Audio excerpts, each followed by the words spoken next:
Good morning. Buenos días, David.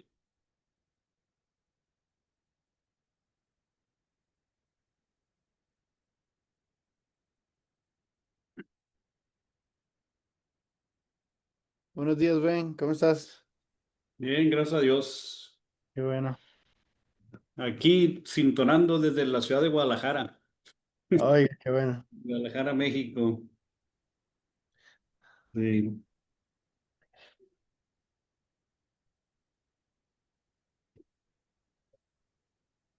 ¿Hasta cuándo vas a estar ahí? El viernes, ¿te acuerdas? Les mencioné que iba a ir de regreso el viernes. Ajá. A ver si no me cancelan los vuelos porque ahorita tienen una disputa México y Estados Unidos con vuelos de aquí para allá y de allá para acá. Quién sabe, están agarrados por algo, no sé qué pasó. Bueno, porque México no ha entregado no sé qué agua de una presa que deben de dividírselo entre los dos, no sé. Es un Mm, show. Un arreglo que se hizo hace muchísimos años y que supuestamente México no ha cumplido, aparte de otras cosas. La ujú. política es tremenda por todos lados. Sí, Los están cancelando vuelos. Ojalá y no me cancelen el mío, a ver qué pasa. y ojalá que no. ¿Y tú todo bien por allá? Sí, gracias a Dios, bien. Ayer, Ahorita no entra nadie, ya pasan de las 8. sí, Bueno, aquí las 8, allá no sé contigo, las 9 o qué. a las 8 de la mañana también. Ah, con ellos es las 9, ¿verdad? Sí. Hoy entré, no sabía que el horario ya había cambiado y entré a las 7 de la mañana. Ah, sí, te digo.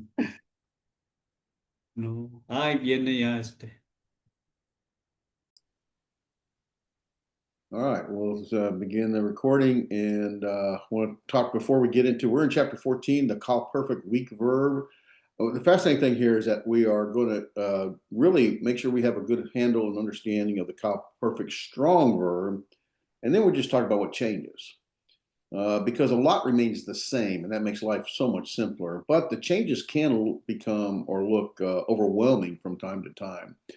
And I want to talk a little bit about the weak verb. And you remember we talked about weak verbs that are verbs that have a guttural consonants or have they're biconsonantal or geminate, or first yod or first noon, a third hey, third olive, these kind of things. So first guttural, second guttural positions.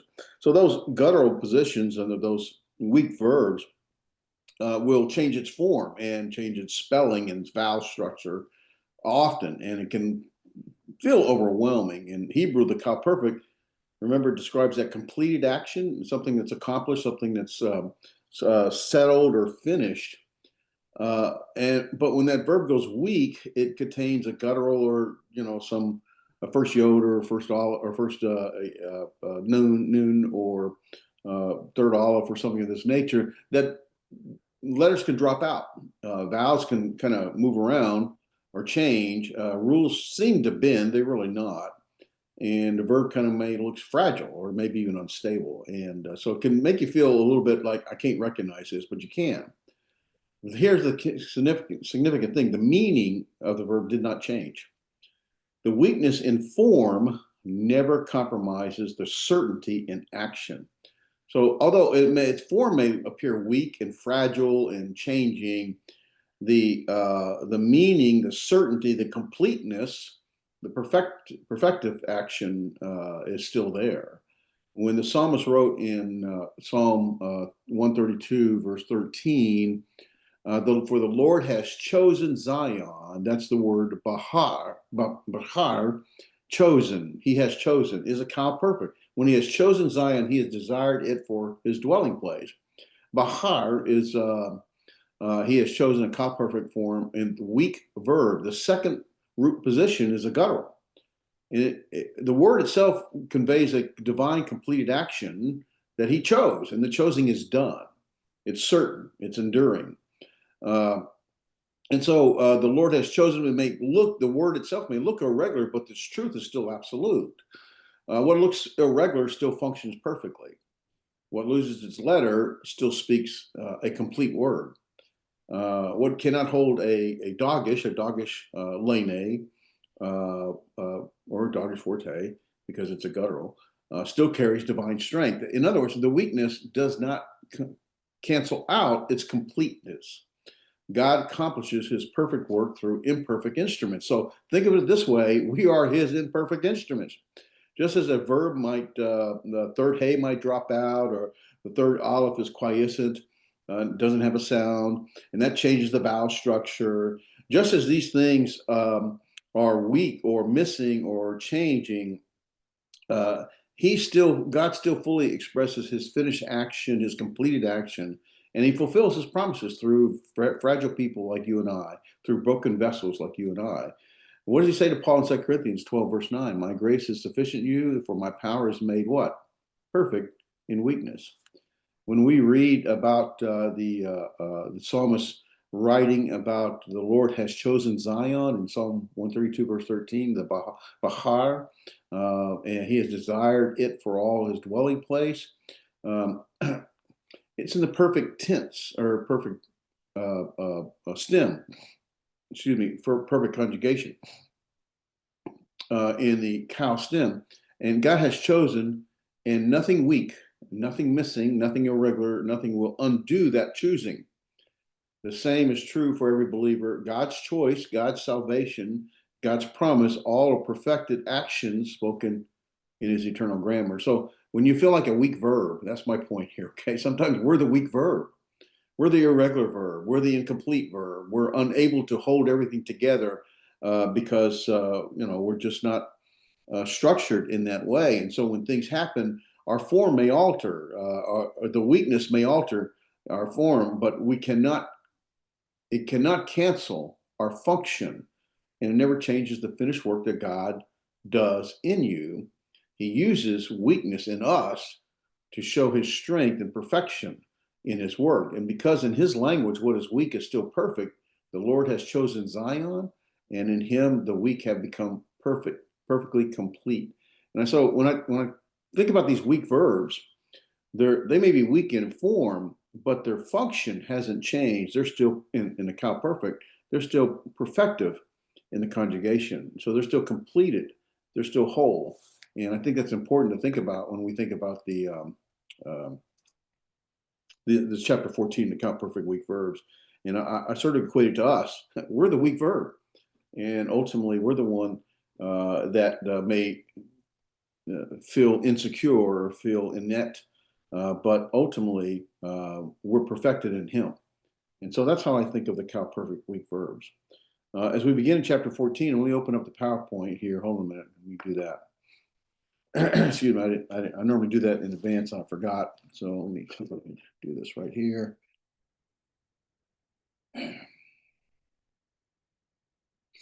Let's see, I want to open up QuickTime Player. And I go to movie. Hopefully it pulls up real easy. There it is. That's good. Okay, and share screen. Here in just a sec. I don't want that. I don't believe. There we go. Shrink that a bit.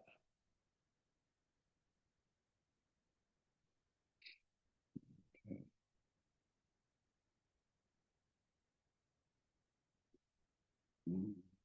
So I should have this in front of me with my book, because we want to follow some things in the book today. I know when we look at this chapter, let me do share screen here. When we look at this chapter, it can feel pretty overwhelming. It really can. All these changes, and when you read through it, I've read through it more than once, and I still struggle with the explanations given of what's changing, and it doesn't often tell us why it's changing. I like to understand, well, why did this change? But let me point out a couple things here. Let me do this real quick.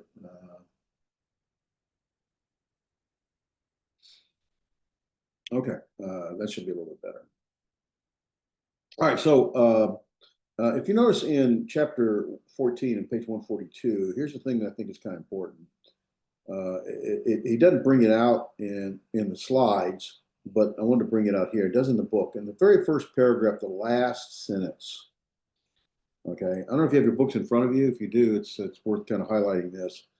The presentation of weak verb forms in this chapter and all the subsequent chapters. Now that's important because what we're going to struggle with today will become comfortable down the road because we just keep doing the same thing over and over again.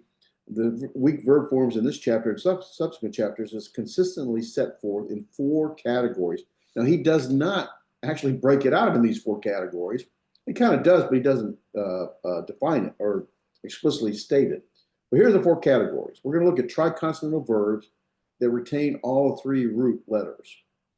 All right, now if you were to go and mark 14.2, 14.3, 14.4, 14.5, that is the triconsonantal verbs that retain all 3 root letters. So that's number 1 category. All those sections are in that category, okay? It helps me to organize this, and maybe it'll help you. If not, that's fine. So what I do is I mark those little sections 14.2, 3.4.5 as, oh, this is category 1, triconsonantal verbs that retain all 3 root letters. In other words, those root letters don't go away. You have other changes, but the root letters remain consistent, even though there are weak consonants in there. That's a good thing to know. All right, the second category is triconsonantal verbs that drop a root letter. In other words, one of those triconsonantal root letters are going to drop, probably a third hey kind of thing. So anyway, so if you go to 14.6 on page 145, 14.7,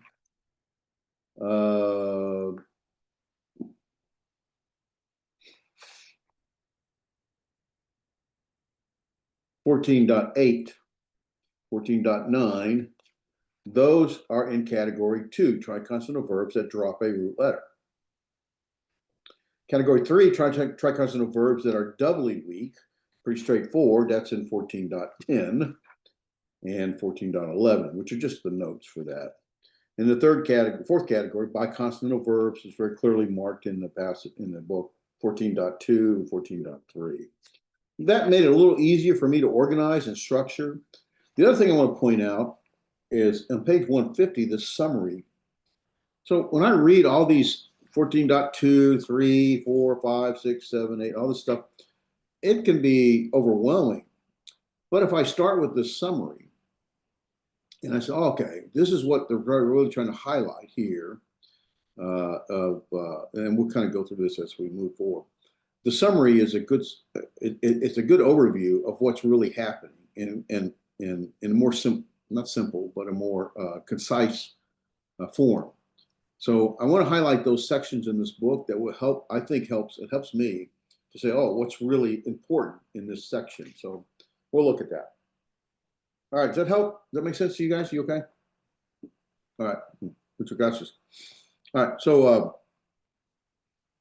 let's begin. So we're going to talk about the various spelling features of weak verbs in the Cal Perfect. Now, if you're comfortable, and I hope you are, maybe not strong, but if you're comfortable with the Cal Perfect strong verbs, and especially the suffirmatives, this is only looking at changes because of the weak letters, consonants. That's it all we're looking at. What changed? Maybe why. But what's really fascinating and fantastic is those suffirmatives don't change. They don't. They're all the same. Well, they're all the same with a couple of minor exceptions that we'll talk about. But they're the same suffirmatives. We might lose the doggish forte in some cases, but other than that, they don't change. And we'll talk about that. So we're going to look at the various spelling features of these weak verbs in the Cal Perfect, and we'll look at the paradigm. You don't have to do any paradigm memorization. Hopefully you understand and know and recognize the Cal Perfect strong suffix suffirmatives. And if you do, then this becomes much simpler kind of thing. So the principles that we learn in this chapter will apply throughout. And some of these principles are based on things we've already learned, like, you know, a silent shavah, and gutturals can take a vocal shavah, so they'll have a hotep product, that kind of thing. We already learned those. So now we just apply it and that kind of thing. So we'll kind of go through this chapter, and I want to start by looking at and remembering specifically that when we're looking at this cow perfect verb, whether we're talking about weak or strong, right? We're really talking about these three consonant roots. Just don't forget that: root one, root two, root three. And if it's a weak, we're going to add our subformatives, right? Our subformatives are going to tell us person, number, and gender, right? And if we remember, see if I can do this memory. So it's for the 3MS, it's ending list. There's nothing here, right? Nothing there. 3MS. For the 3FS, what would we add, David? Do you remember?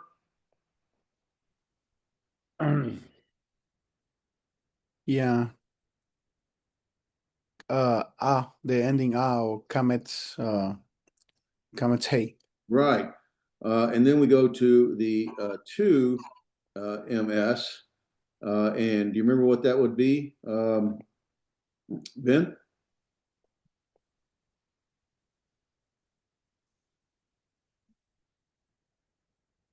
Are you there, Ben? Sorry, I was on mute. Yeah. Yeah, it ends with the tab and the comment.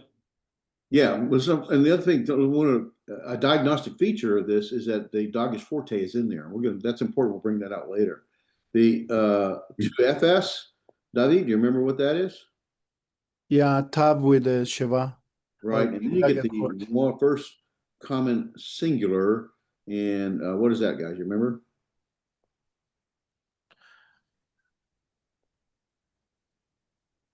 Okay. You remember that? It's the tav with the doggish forte in it and the hirkyot, right? And then you get to the plural ones, you have there's no third MS or third MP or third FP. Instead, they have a third common plural. You remember what that is? U. It has the noon and Okay, you're close. It's not the noon, though. I know where you're going. Is think of the first common plural. Shurik. Right. All right. Let me correct my error here.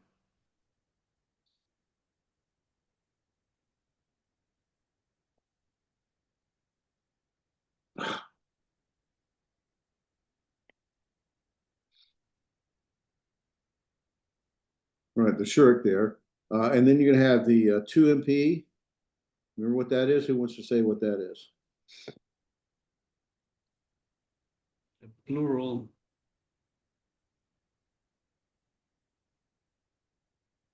Okay. Remember?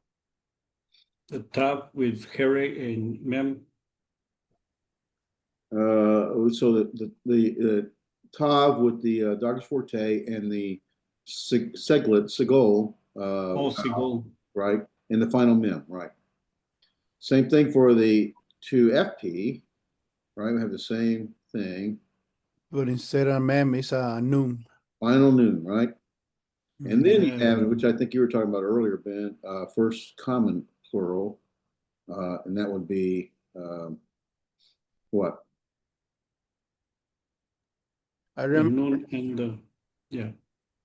I remember. No, The noon and final. Yeah. you don't want to correct me? What's wrong with that? I remember that with new, but I don't remember if have something before. Not before, no.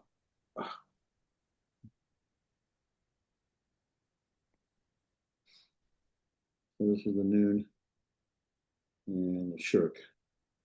Oh.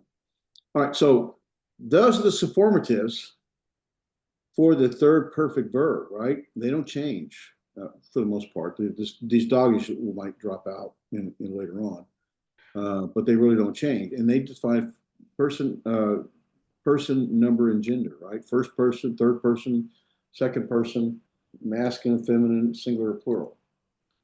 So that's pretty consistent. So you already know this. I mean, you may not have it memorized, but you're pretty close to it, I would bet. So let me clear everything there. And then, of course, the issue here is going to be what are the consonants? If we have a first guttural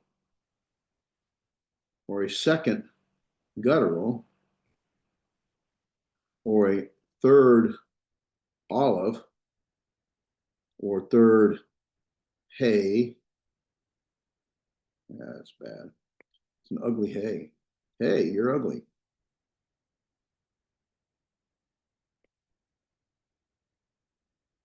Or even a first noon, or first yod. Third ayim. Third ayin, right? A third het or ayin. Those are all weak, and sometimes a resh, okay?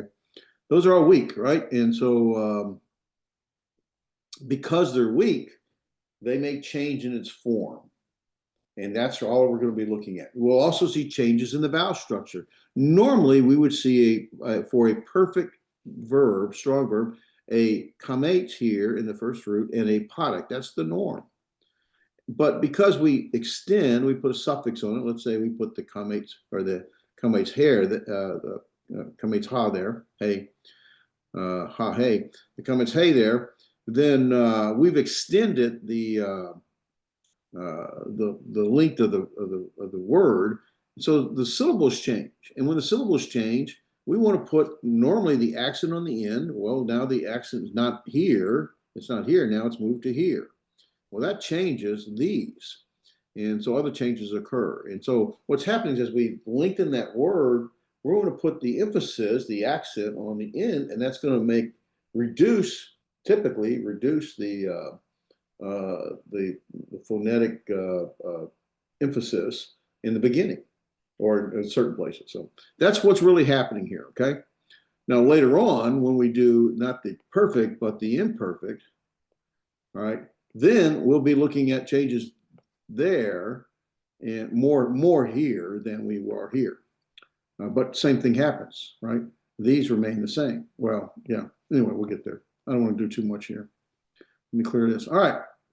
So let's talk about in first and second gutturals, just very briefly. Hold on a second.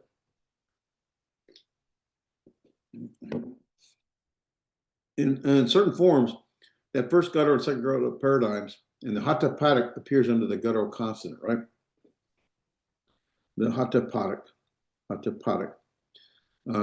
under the guttural consonant. Excuse me, that's the I just thought of patak. I didn't think of hatapatic. Let me clean that up. I apologize. That's wrong. Okay. In certain forms, the 2MP, 2FP will get a hatapatic here. Why? Because it's a guttural. It cannot take a vocal shava. We already know that. So that's what you're going to see.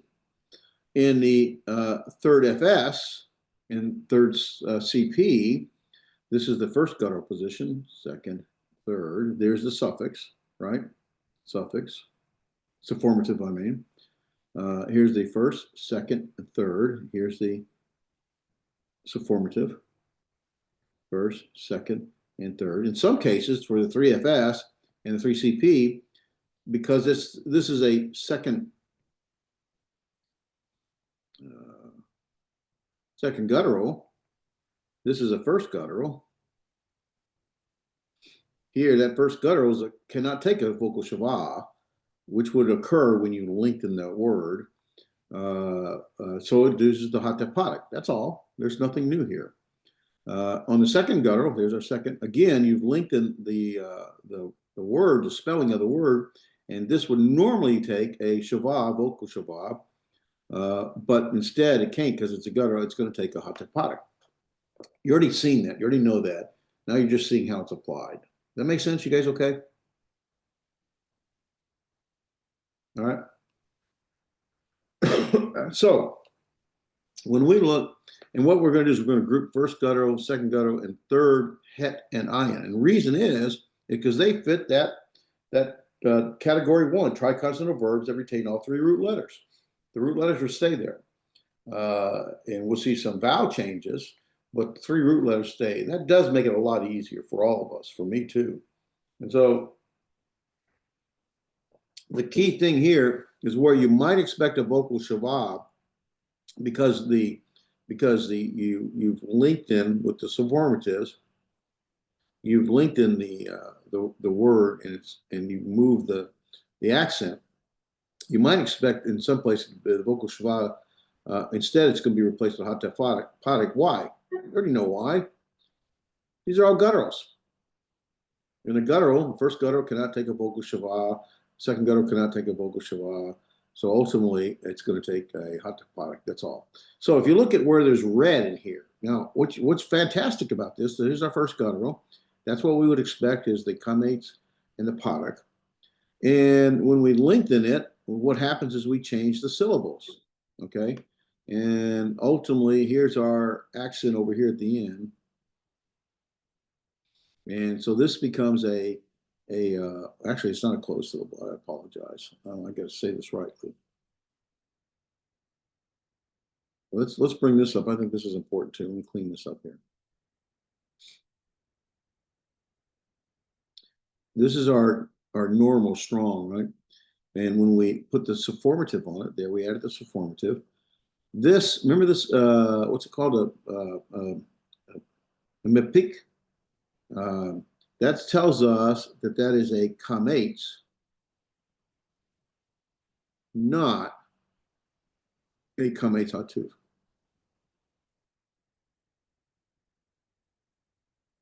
Okay. In other words, that's still the long A sound and not the O sound. So that's important. And what that means is this is a vocal schwa. You know why? Go to, let's see, what page is that? Hold on a minute.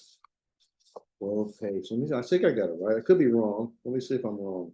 Because only is silent when it's follow or precede by a short vowel.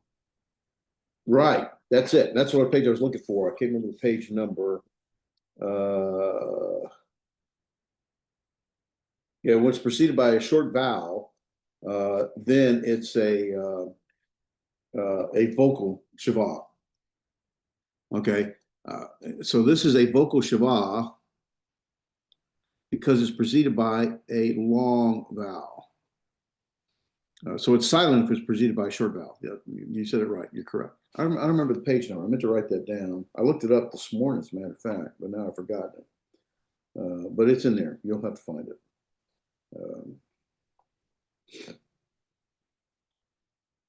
Yeah, well, if I find it real quick, it might help. I'm not finding it.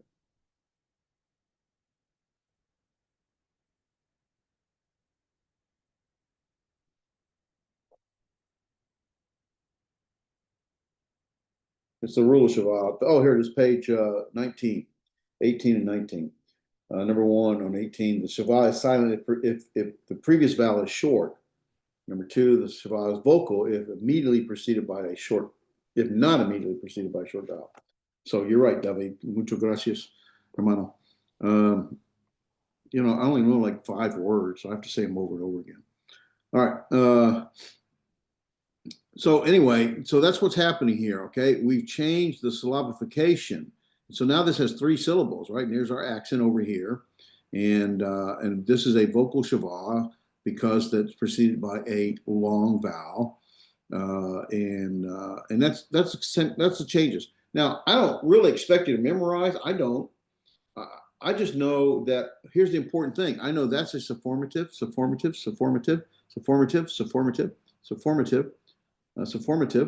and there's my 1, 2, 3 roots. And yeah, these vowel will changes, but the constants remain the same. Do I care what really changed? No, but I do want to understand why, if I can. That should be a vocal schwa. It can't because it's a guttural. That should be a vocal schwa. It can't because it's a guttural. That's it. That's all that occurs. And so it can look really overwhelming and complicated, but simplistically, it's the same thing. It's these first guttural and second guttural and third het and ayin. The consonants remain the same. They didn't change. And that just means the vowel structure is going to change because we've lengthened the word by adding the sufformatives. Great news, sufformatives didn't change. The vowels may change some. And if you kind of know what to expect, where you might have expect a vocal shava, it's going to be hatef parak on the first guttural. Same thing here. You see, if you look at the red, you don't see that many changes. Let me clear it up.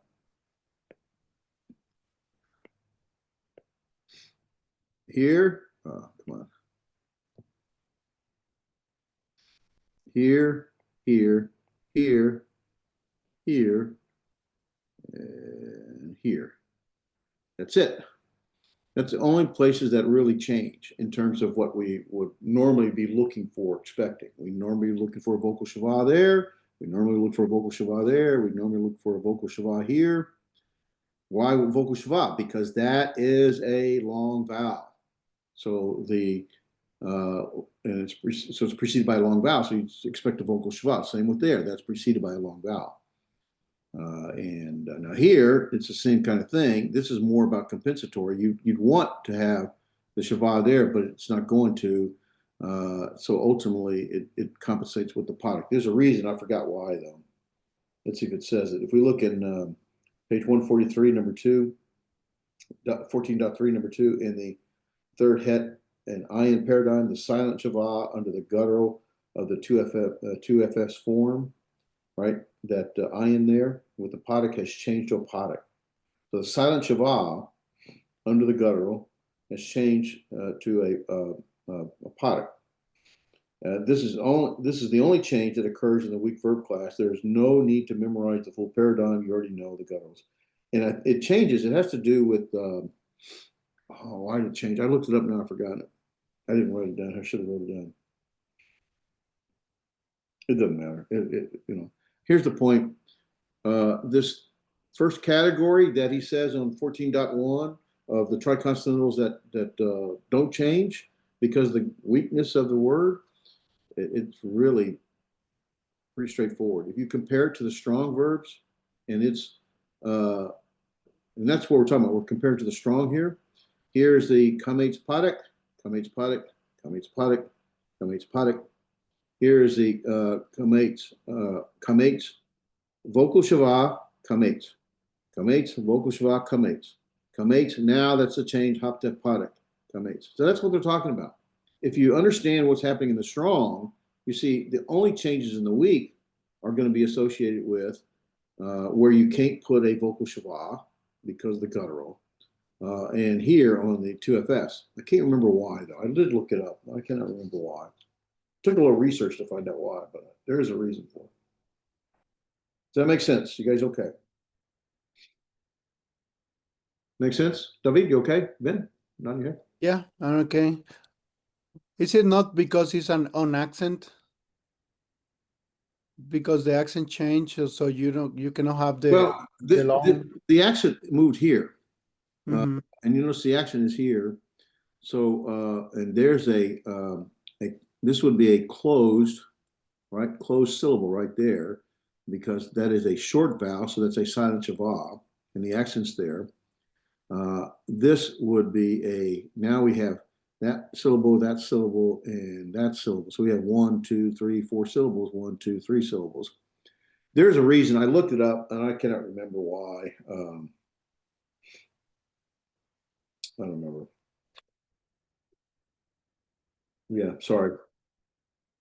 Anyway, I don't think the accent has to do with why this remained a product, but the fact that there is an accent there does play, but it has more to do with what occurs here, I think. I believe that. I'm pretty sure it has to do with that. I just can't remember what it is. So, okay.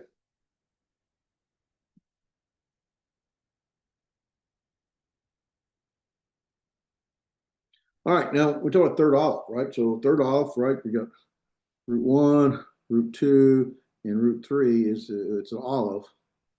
It's the third aleph. And so what you'll see are the changes that are going to occur. We're talking about the changes from the strong. We're going to see the kamates stem vowel. And this is significant. Notice what happens here. The padak, this is our stem vowel. Remember, stem vowel is actually the second root, is our stem. S-T-E-M, a vowel. And for a cow perfect, what we expect the stem vowels to be the product. But when you get here on, well, we'll just do these.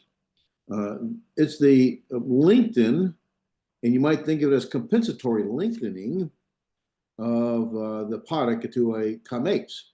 Anybody guess why it's lengthened? It's really right in front of you. Even the name of it is the answer.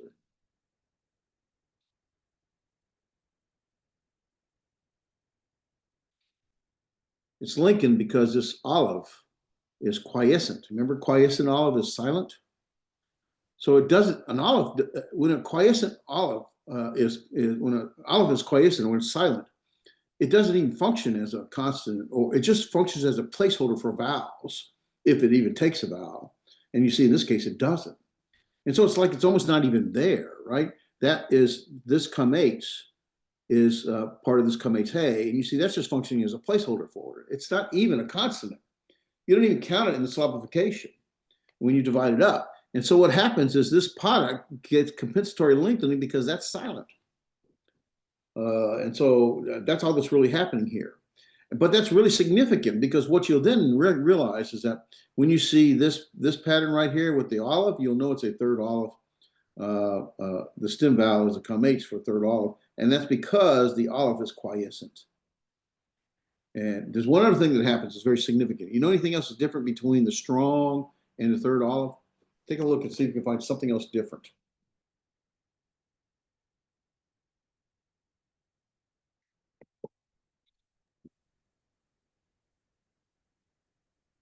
Two consonants, that's what I see there. No, it's not the consonants.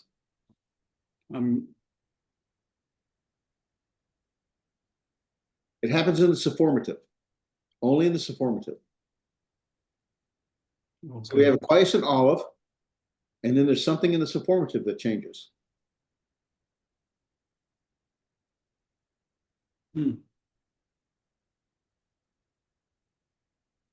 Loss of dagish and Okay, you hit it. That's the right word. the loss of dagish. Loss of dogish, that's it. What happens is you lose this dogish right here. Oh, I see, yeah. They're gone, right? Anybody know why they're gone? What's the rule for dogish? Forte. I think it's on page 18. The dogish in the begat kafat is a forte if what? Preceded by a vowel. Well, okay. This is a silent shava or silent quiescent olive. That's not a vowel. It's not preceded by a vowel. Silent, yeah. So that dogish can't be there. That's all that happens.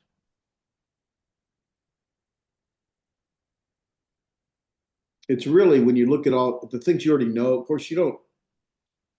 Maybe you don't have it all, and I don't either. By all means, I'm by no means some kind of knowledgeable scholar in this thing. But the more I do it, the more it makes sense to me, and that's really the answer. The more you do it, the more it makes sense. But if you remember, you already learned that the dogish forte in begat kafat letters only occurs if it's preceded by a short vowel. Well, in this case, it's going to be preceded by a quiescent olive, not a vowel, not a short vowel anyway. No, that's all that's happening. That makes sense? You guys all right? Yes. Okay. So we've already kind of looked at almost half of it. So we looked at the first guttural, the second guttural, the third het and ion, and the third olive. So those are the weak ones so far. And now we're going to move to the third hey. We have significant changes here as well. And what's going to happen is we're going to lose the third root consonant in all forms except for this 3ms. And we'll talk about that in a minute. So the hey in that 3 changes to a tav in the 3fs before the sufformative. And the heroic yod, stem vowel in all forms except the first and second person forms. So here's what's happening. The 3ms, here's our strong. This is what we're comparing to, right? We have the comates product. Come eights. Uh-oh, same thing. Well, what's really happening here is that is the vowel letter come eights hey. And so that come eights hey is part of the vowel letter. And so ultimately that's why that's a come eight. So very much like the olive, right? Very much like that, except we're not talking about a quiescent. Here we're talking about a vowel letter. Come on, stop it.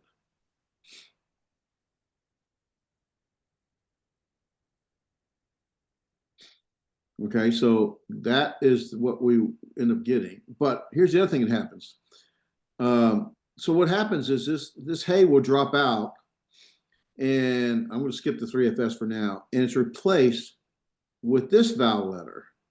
So this vowel letter, come hey, is replaced with the here yod, here yod, here yod, here yod, here yod vowel letter. So that's what's happening. You know why?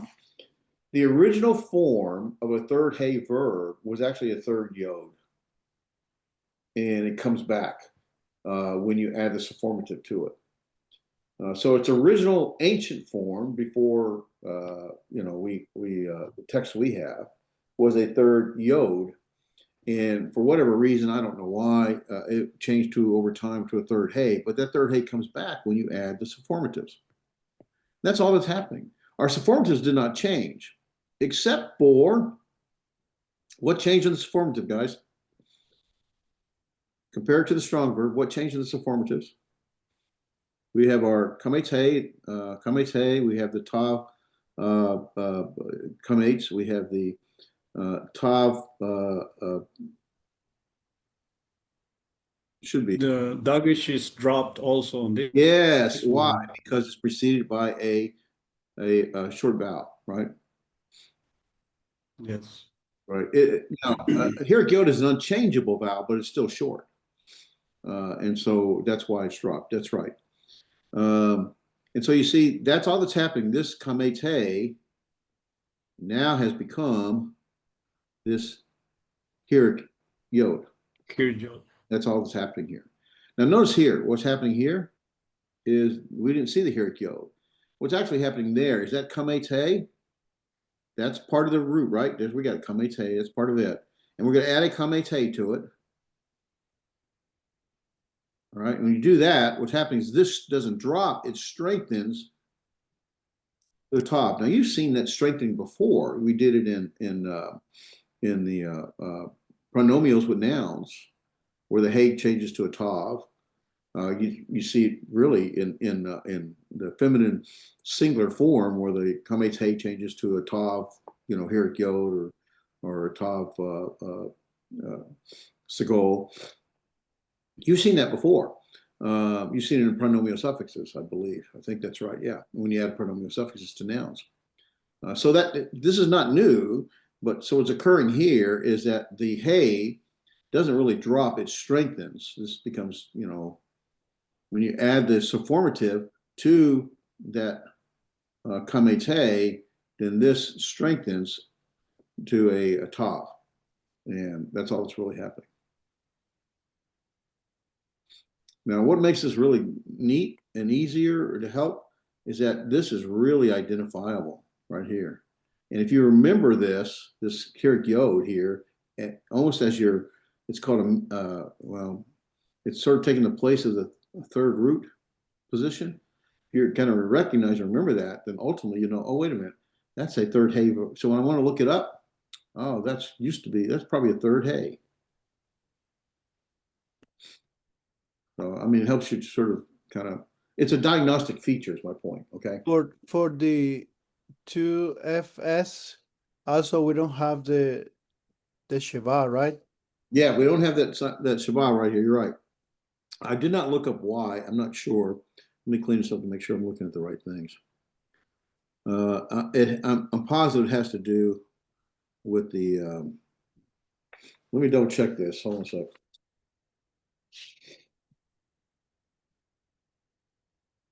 Let me see if it says why in our book. So if we go to 14.7 on page 145, it says you have the loss of the final hey in every form. Number 2, every form of the paradigm, the hey 3MS form. is not the third root consonant, but rather the vowel letter. And so it's used for the final vowel form. Another unusual feature, the paradigm in 3FS is the TOG will distinguish the 3FS from the 3MS. We saw that, and it does not say why.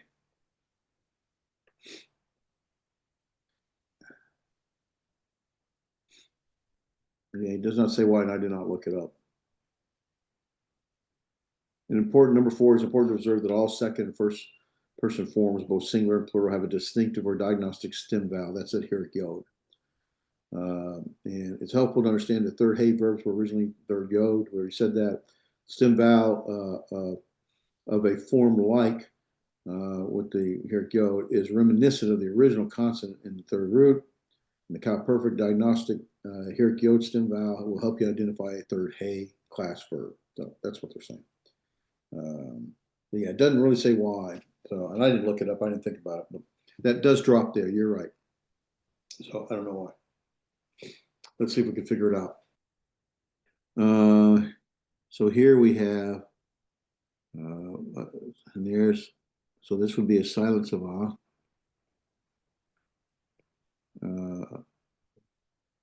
Yeah, short vowel. All right. Yeah, short vowel be silent. And it's not really vocal. I'm not sure. That's something I'll have to look up. I don't really know. All right. Any questions here? So while reading these texts can make it feel overwhelming, when you really start looking, breaking it down, we're not, there are patterns and changes, but we're not really changing that much. If you compare to the strong to what's happening in third hey, you see, well, predominantly that hey drops out and is replaced with the Cummings hey drops out and replaced with the Eric Yod, except for the 3FS, where it's actually because it's added. This formative is a Cummings hey, and you add it to a Cummings hey, well, then instead the hey strengthens to a top, and that's really all that's happened here. Okay. Yeah. Now, geminative verbs, you remember geminative verbs, of course, are like twins, right? And so there are a couple things going to happen. Number one, so they're talking about assimilating. You already know this. The geminate consonant in first and second forms assimilates. So basically, this assimilates into that. And ultimately, you get that dogged forte because of that.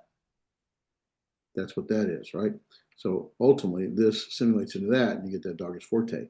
Now, it doesn't assimilate here or here, and I think there's a reason for it. But normally, what you see is the first form assimilates into the second form, and you get the dogged forte added to the second form.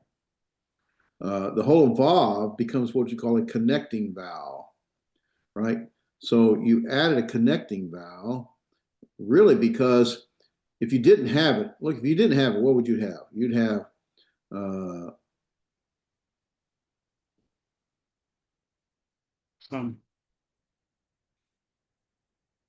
you can't pronounce that. So they put a connecting vowel, and it's the whole vav. That's another diagnostic feature. Makes life really, really simple, okay? And the loss of the doggish lene in the perfect suffirmatives. Again, we lose the doggish here. Why? Because you added a vowel in front of it. So, is that right? Yeah, I think it's right. All right, so you have the strong, a type 2, and a type 1. What's the difference between type 2 and type 1? He didn't explain it well. And what I get out of it is that the type 2, let me find it here.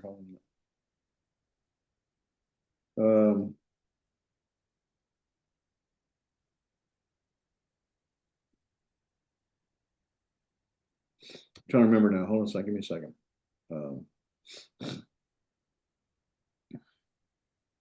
There's some grammars that don't differentiate between a type 2 and type 1. This grammar does. And basically it has to do with here. A type 1 is going to have, it's going to show both the geminant consonants. You're going to show both of them. Type 2 will not. And in both cases, where there is a simulation, that Dogged Forte shows up. And in both cases, they still include the whole involve connecting vowel. So to the sufformative. Now that's the sufformative. That's not a whole involve. It's assured. So you have the connecting vowel to it. So in both cases, you get the Dogged Forte, unless you don't need the Dogged Forte here because you still keep both. That's why it's a type 1. Where you can, it keeps both the vowel consonant twin consonants. And I remember reading that it had something to do with some Hebrew scribes wrote it this way. Some Hebrew scribes wrote it this way. And they would, write the double consonant, and some would write with the single consonant. It's just was a preference. And I think by the time they got to, if I remember reading right, by the time they got to the writings that we have, it was predominantly written this in more of a type 2 form without the double. And so we get like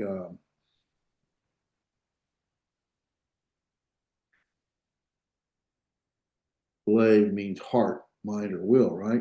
But you can also see it written like this. Same thing. And that's what they're talking about. That's a type 1 form. That'd be a type 2 form. I think that's the only real difference. You see nothing else change. We still have the connecting vowels. We still have the Dogged Fortes there to show the assimilation. So it's not truly gone. It's just represented by the Dogged Forte. Make sense? You okay?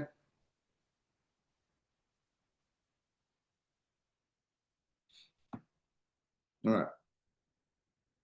All right, let's go then to doubly weak. Well, really the exact same things happen. It's just that, you have greater potential of changing, right? So doubly weak, let's say a third hay with a second guttural, or a third hay with a first guttural. Well, you already know the first and second gutturals, you're not going to drop the guttural. You may have some vowel changes. You already know that the third hay, you're going to have the same thing happens. You have the heroic yod, it replaces the third hay in most cases, except for the 3fs. You have it's strengthened to the tav because you've added a suffix of a kametz hay to a kametz hay. And so it strengthens that first kametz hay, the original, to a tav. We just did that. Okay, so you just got to sort of apply both rules, right? Oh, it's a first guttural. I'm not going to see a guttural drop, but I may see the guttural, if it needs a vocal shavah, to have a hatef parak. That's what you got to remember. If it's a third hay, well, I'm probably going to lose the third hay, or it's going to be strengthened to a tav in 3fs, or it's going to be replaced, representative of the original of the heroic yod. That's it. That is really it. Same thing with the third hay and first guttural. So you got to kind of just apply the rules. If it's a third olive, it's a quiescent olive. And so if you have a third olive with a first guttural, same thing. Okay. So you just apply those rules to the doubly weak. That's all this is doing. So verbs have more than one weak root consonant. The weak verb spelling features, both weak consonants will appear. And the weak verb spelling features, the features, in other words, the diagnostic features, right, will appear. So, a third hay diagnostic feature changes will also apply in a doubly weak. A first guttural will also apply in a doubly weak. That's all it's saying. That makes sense? So there's really nothing new to learn. It's just because it's doubly weak or even triply weak, still called double weak. You apply the same rules. It doesn't really matter. Okay?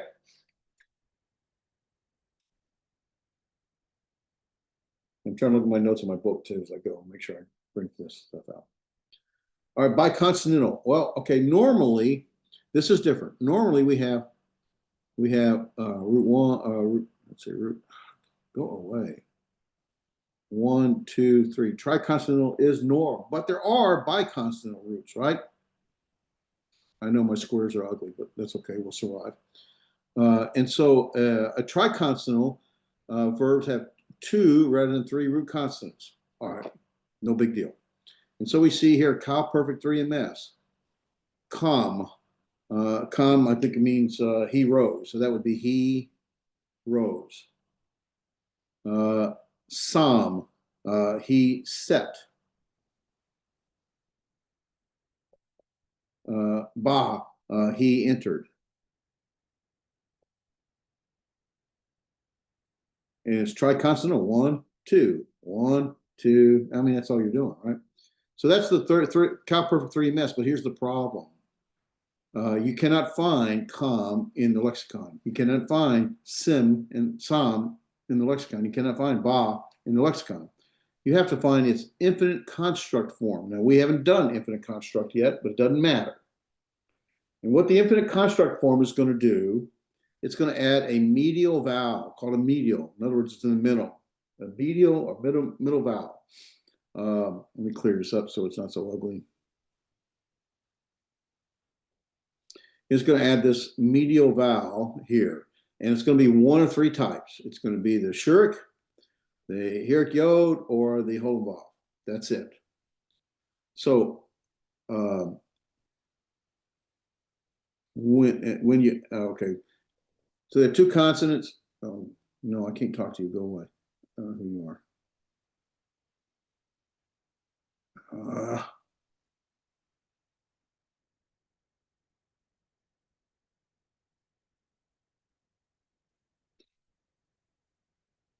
Okay.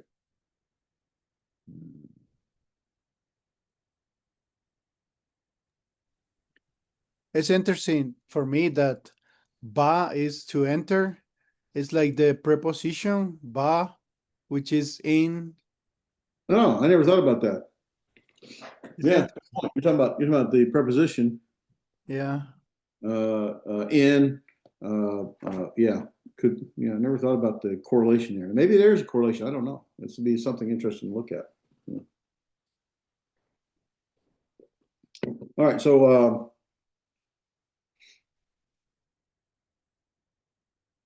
yeah, this is all the 3ms. That's why I'm a little confused. The 3ms has ending list, right? Ending list. It's the same.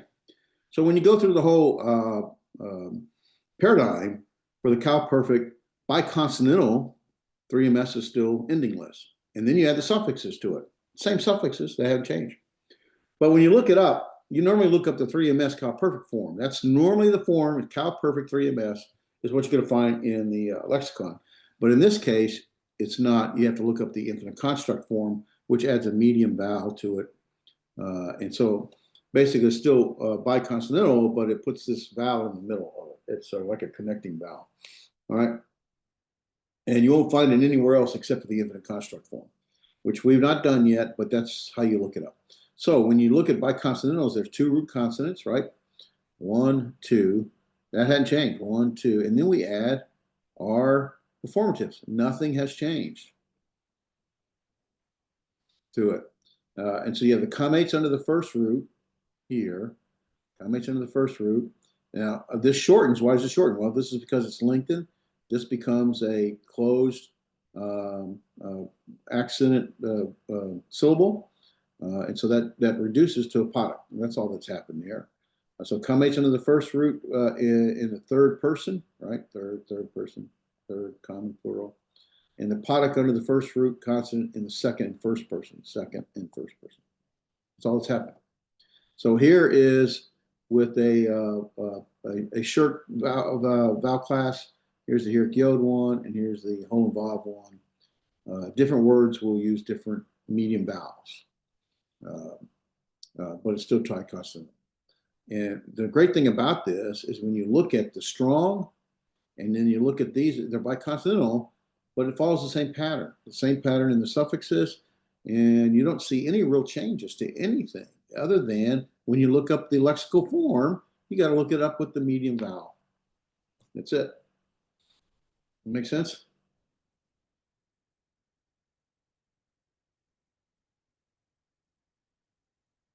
I didn't look up to see if you guys were nodding your head. That makes sense? We're okay? Good. All right. And the last slide, some other verbs. These are high frequency verbs that exhibit very weak verb spellings, and so it's kind of good to be familiar with them. And so we get the word to give, natan, the word to be.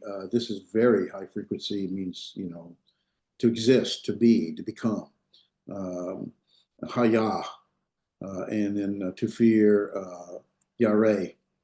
And to die is from, there's a medium vowel right there. It's a biconsonantal. And so it's mate. And so you see the same thing, you add the 3FS formative to it. Here you add the 2MS, but it retains the Dogged forte. I think that's what they're bringing out here. It retains the Dogged forte because it's preceded. Let's see, go back to that page here. I'll go it out. Not like I have all this memorized. I have to look it up all the time. But got kafet letters of forte, it preceded by a vowel. So even though it retains this dagesh, even though it's preceded by a vowel. So that's all they're trying to bring out here. There are some that exhibit some very different spelling features. Welcome to reality. And so they're trying to highlight some of those things. And some of these, to give, to be, to fear, to die, are very frequently used. It's very good to know these words, especially to be, because you'll find that all over. But you see what's happening, right? This kametz hey changes to a tav there. Well, we expect that. The hey drops, kametz hey, and it's replaced with the hierik yod. Same thing here, same thing here. This is the third common plural. There's our hierik yod, but it's not really. I haven't looked at why that is. Here's our hierik yod with its formative hierik yod, formative hierik yod. I mean, it's really good to recognize these verbs: to give, to be, to fear, and to die, because you find them used more often than others. So, and that's all they're bringing out, guys, in this chapter. So the chapter, while it looks very complex, what I would suggest, if you look in page 150, while really, I hope that we kind of broke it down. It's really, the changes aren't that complex, but the way he writes it, to me, for me, it's complex. And but he gives a good summary. And number one, of the first, what time is it? What time? We got time. All right, good. First importance is the need to memorize the strong verbs of the paradigm of perfect suffirmatives. In other words, you got to know the suffirmatives in chapter 13. That's the most important. If you don't know those suffirmatives, if you can't do those by heart pretty quick, you're going to have problems. So, but know those by heart. I've got them down pretty well. I got them down better than I do the pronomial suffixes. But they're very similar. Remember, we talked about the similarities between the two. Number two, guttural consonants cannot take a vocal shava and prefer a type of vowel, usually a hatapada. That accounts for changes that occur in first gutturals and second gutturals and doubly weak verbs. Oh, okay. Well, that's simple. Number three, third hey weak verbs. Third olive weak verbs. The olive is quiescent, it's silent, and it causes the loss of the dagesh lene in the tav, because the perfect suffirmative with the tav is now preceded by a vowel, and so hence it goes away. Hold on a minute. I don't think we'll get something.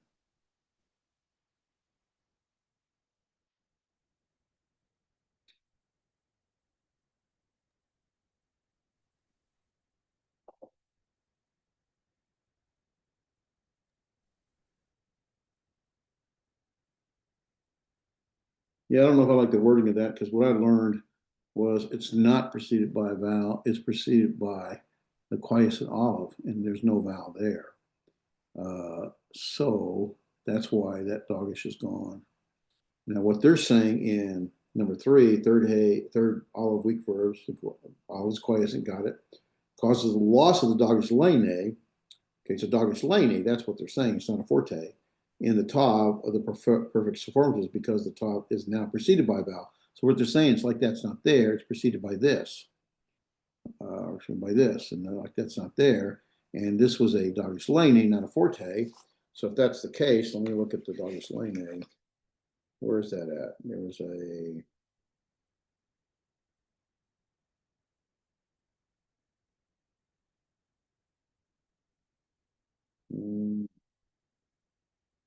missed that earlier when I was looking, so I need to find that. What was the Douglas Lane they talked about?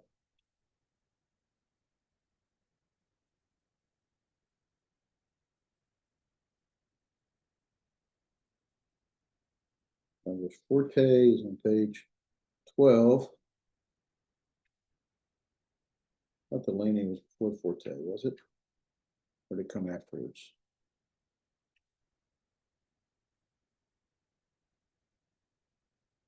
Yeah, Lane comes first. It's going to be in chapter 1, I think. That's when you get confused. Got fought letters. Yeah, Douglas Lane. Okay. The presence of a Douglas Lane on page 2. Presence of Douglas Lane indicates a hard pronunciation. Douglas Lane will only appear in Got fought letters. Got that. I knew that. So how does that relate to page 18? That's about Douglas Forte, though. It's saying that Lane is a Forte. Dogs got a doggish in a Bogat Kafat is preceded. Okay, so it's all that number 8, page 18, rule number 1 and 2. All it says is that doggish lane becomes a forte. That's right, I remember that. If it's preceded by a vowel, it stays a lane if it's preceded by a consonant. Okay, and so using that rule and going back to the summary, because I'm sure he's right and I'm wrong. Not like I know what I'm talking about. Those watching will go, yeah, you're right. You don't know what you're talking about. So here we have the quiescent olive. We have that we would normally see the doggish. If preceded by a vowel, it would be a doggish forte. Preceded by a consonant, would be a doggish lane. And kind of depends on how you count that versus what that is. And so if we go to the summary, third olive, quiescent, causes the loss of the doggish lane. Okay, it fell out. The formatives because the tav is now preceded by a vowel. Don't quite get that. But what they're saying is that's like it's not there. It's not preceded by a vowel, so that doggish lane drops out. Okay. But it's preceded by a silent consonant. It doesn't matter. Yeah, it doesn't count. It really doesn't Okay. count. It's like it's only that's the thing about a quiescent olive. This quiescent olive, if it's quiescent, it is like a placeholder for a vowel, but the consonant itself is like it's not there. And that's a little bit confusing when you try to do syllables, but it's like it's not even there. That's why it's called silent quiescent. There's no sound. First off, the olive has no sound in the first place, right? There's no sound to the consonant anyway. But when it functions here without a vowel, it's just a quiescent olive, and well, without a vowel. Okay. Anyway, I probably confused you guys on that. I work hard at doing that. I'm pretty good at it. But it looks like that's not there. So what should be there is a doggish forte, but the forte drops because that's not there, and that is. So I think. All right. Well, Okay, so number 4 on page 150, third hey, weak verbs. The final hey of the verbal root is lost in all forms of the cow perfect paradigm, right? We saw that, except all second and first person forms, right? Saying the third hey, that third hey is lost in all forms in the cow perfect, all second and first person forms, all forms except the 3MS, it remains, right? Because you didn't add a suffixative, there's nothing added to it, that's why. All second and first person forms of this paradigm, both singular and plural, have the diagnostic here at Yod. There we go. Second and first person. Additionally, doggish lane that is expected, doggish lane that is expected of the tav of the perfect sufformative is lost because of the got kafat letter consonants preceded by a vowel. So basically, it is a doggish lane, not a forte. Now it's preceded by a vowel. Instead of changing that to a forte, it's lost. That's all that's saying, I think. I'm pretty sure. That help? Number 5, with geminate verbs like the sava to go around, expect the assimilation You're gonna see the assimilation, right? You're gonna see this assimilate into that, expect the assimilation of the second geminate consonant with the resulting Doggers forte in all the second and first person forms. So that's what we got. We got that there. Actually, expect assimilation of the first one assimilates into the second one. I don't think that matters, but that's what they said. The whole involved connecting vowel is a diagnostic feature. There we go. Diagnostic feature of this verb class. As with third olive, the third hey verbs, the Doggers lene is expected in this. It's expected here, and it's not there because the perfect formative it's lost because the tav is preceded by a vowel. So what they're saying is that this doesn't change here in this formative to a Doggers forte. It's not. It's always a Doggers lene. And when that vowel precedes it, the rule says if it's preceded by a vowel, it's not a Doggers lene, it changes to forte, but it doesn't. It just drops out. That's all. Number 6, with the strong biconsonantal verbs, all third person forms have a comates. All third person have a comates under the first word consonant, while other forms, that is second and first, have the potic.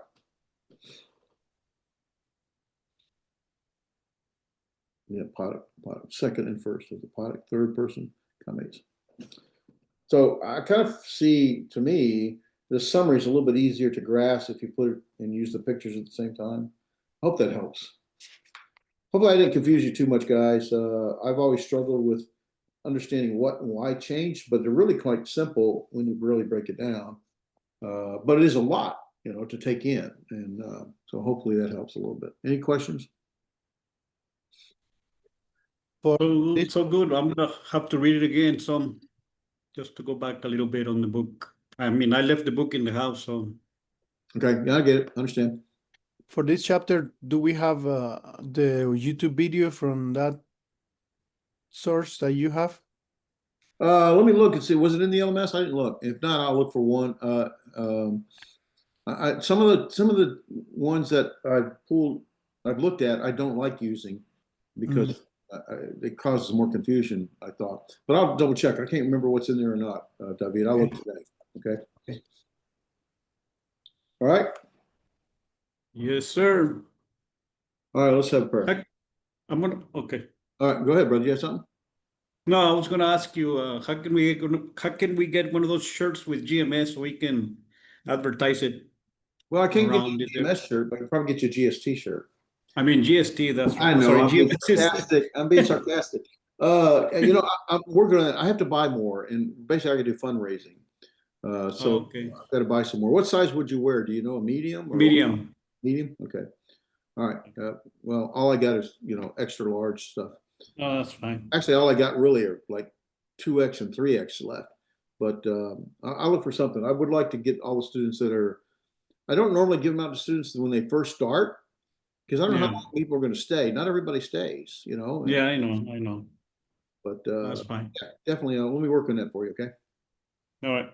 All right. And David, I think I'm coming to Costa Rica next month. And so we'll be looking books for the next semester in January. So I need to confirm what classes you're going to be taking. I can bring books in. Okay. Okay. Next month, when? December something. Hold on a minute. December. December. San Jose Sur, December 4th through the 15th. I guess San Jose Sur's got a seminar on that Saturday, the 6th. Uh-huh. And I'm speaking myself and Eddie, and then we're doing a lectureship. I don't know where it is. At some other congregation on the 10th, 11th, and 12th. But I don't know where that is.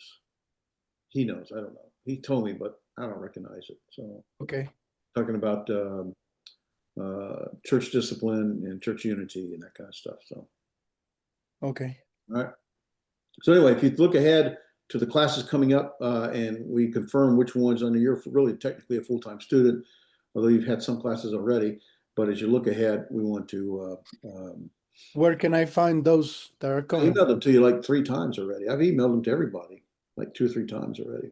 Okay, I will check the emails. All right. I think I have. If I haven't, maybe I'm wrong, but maybe not. All right, let's close our prayer. Our Father in heaven, we're thankful for this day, this opportunity to study from your word, study the biblical languages. We thank you, Father, for the souls and the hearts and the minds that are present, and those who are not able to make it. We pray your continued guidance and strength and care and forgiveness in all things. We pray in Jesus' name, amen. All right, guys, Amen. appreciate you. Talk to you later. Thank you. Okay, brother. See you. Take care.